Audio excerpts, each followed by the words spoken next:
Hello, welcome to today's video where I'll be showing you how to take these kind of objects, basically essentially cubes with a texture map applied to them. But what if you wanted to split these up into individual small cubes whilst retaining part of the texture map that is in the area? So basically you want to create a puzzle type thing from a cube like this with a texture map on it.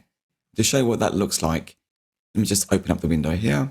You can see there, this is the after kind of effect you can do with these things. I think this effect looks really cool.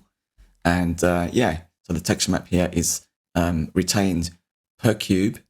And obviously you can do whatever you like with that after the fact. So you can use physics on it or animate them individually or using geometry nodes, that kind of cool stuff. In this video, I'll be talking through 3 techniques that I'm aware of. I'm sure there are plenty more out there. So do please let me know in the comments any techniques that you know of. I'd love to hear about them. So without further ado, let's jump over to another Blender session. Oh, and before I forget, stick around to the end where I'll be showing you a cool way of creating this dropped physics effect quickly and easily without having to go through the hassle of setting up physics and changing many parameters. So yeah, stick around to the end and I'll show you how to do that as well. I'll see you there. So here we are back in Blender, a fresh new scene. Now I've prepared some collections in the top right, you can see there in the outliner, and they're numbered by technique. So the first one is loop cuts, second one is cubes array, and the third one is knife projection. So let's start off with technique number 1, which is using loop cuts.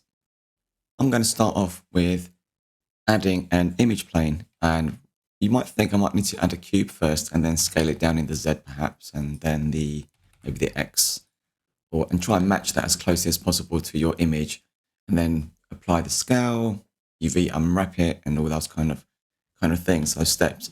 There's no real need to do that if you have an existing image and texture map that you want to apply into this effect.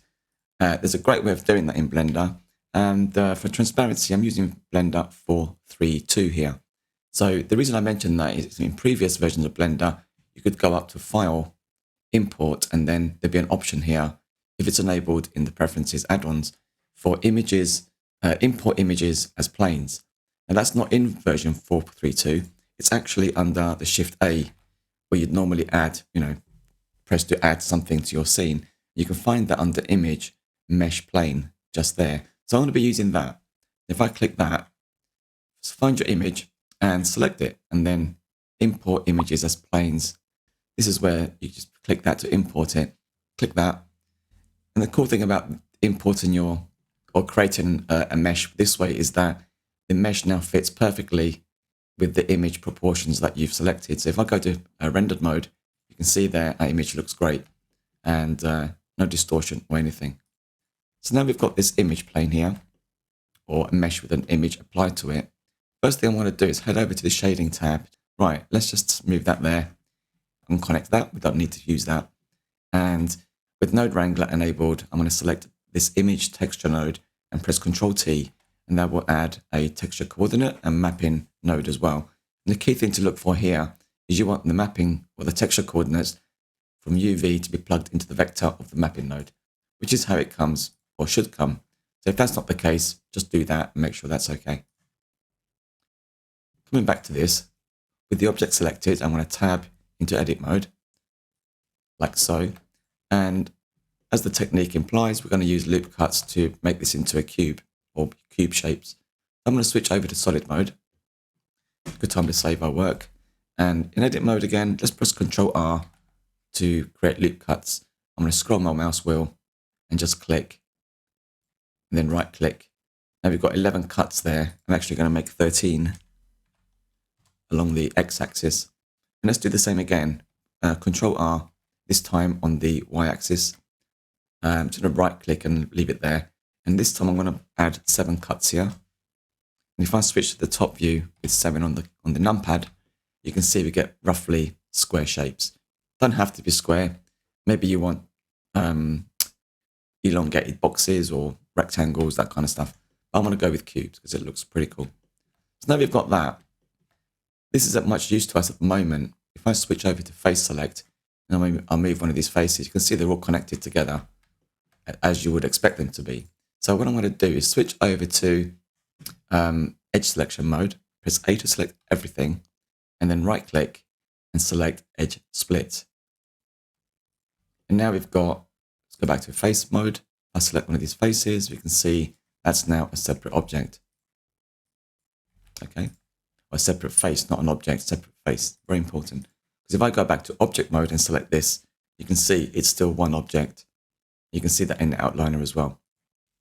So ideally what you need to do now is tab into edit mode, face selection, press A to select everything, and then press P and separate by loose parts. Because these faces are all individually loose. So that would now create, as you can see there in the outliner, all of these faces. So yeah, good idea to put these into collections. Otherwise it gets really messy. But anyway, the point is the origin point for all of these faces, if I press R for rotate, you can see they rotate around this point here. That's because this was the original origin point for the whole plane. And we don't want that. We don't want it to rotate around here. We want each of these faces to have their own individual origin points at the center of each face. So with everything selected, right click, set origin to geometry. Technically, we've already done what we've set out to achieve. If I switch over to rendered mode, you can see there, that looks great. We still have our image intact. The UVs have been retained and haven't been destroyed. So if I select this face there and move it over here, we now have a hole in that from that area. So that's really cool. If you want to make these into cubes, that's relatively easy as well. Let's switch over to solid mode.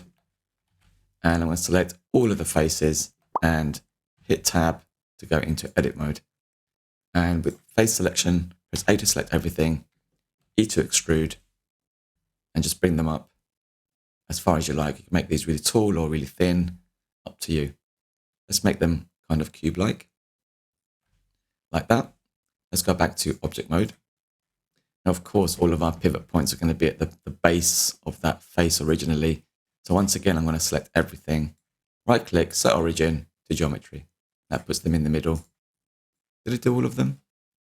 I think it did. Yeah, it did. So that's what you want to do. And now we have cubes for every single part of that original image plane with all of our texture maps intact.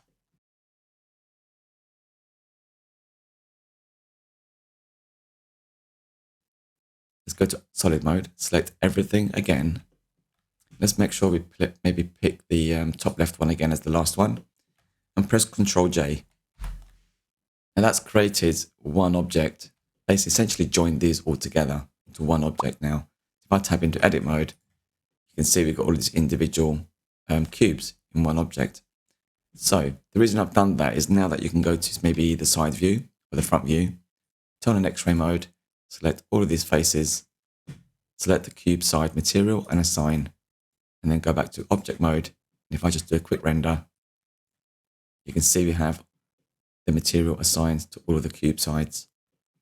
So all we need to do now is go back to edit mode, select all of the faces, and remember these are individual cubes, so we can use that same thing as we did before, press the P key and separate by loose parts. Let's go back to object mode. Now we have, again, individual cubes that are perfectly assigned with their materials. All that's left to do is select them all. Once again, right click, set origin to geometry. And there you have it. So with that said and done, that completes technique number 1 using loop cuts. Next we'll have a look at technique number 2, which is using, I'm going to scroll all the way down, cubes array. I'll see you there.